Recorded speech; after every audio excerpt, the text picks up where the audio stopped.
Chauya chienta. Ngoma ndijipinda straight out of Macheki. Alright, got the way from Macheki boys. Thank you so much for coming. City Sports Centre National Cup Clash Chipaz Promotions. Chibaba, what's your name, Robert Papi? It's a bad place. Don't put any nature South Lanes. Alright, nice one. Just wake up, boys. Introducing for Money for Naika, DJ Gunz, and no time to waste.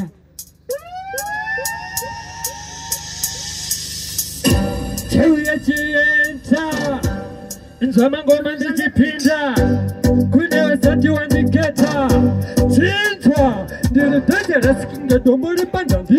So kuweka wali certain abshanti. Kuandika wande pani candidate party. Kondinema woko.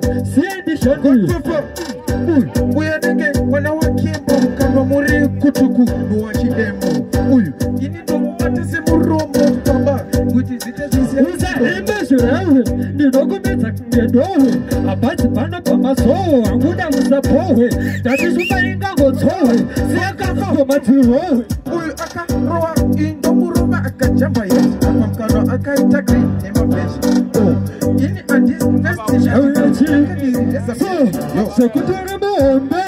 Kasi patoka. Nakushanda musafuka kutinda funduka. Wanguda kunukunda timu no petwa. Madison pano muno putu.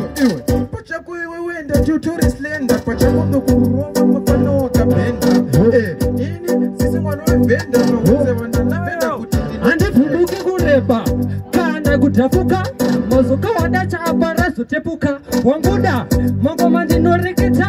Waitabo wende kurongo ndino kupeta. Po Tomarite mbaba kuita kungemoko. Ava Dini ndino tuba dina nema shoko. Uze ndo wako kutafanenga mapoto.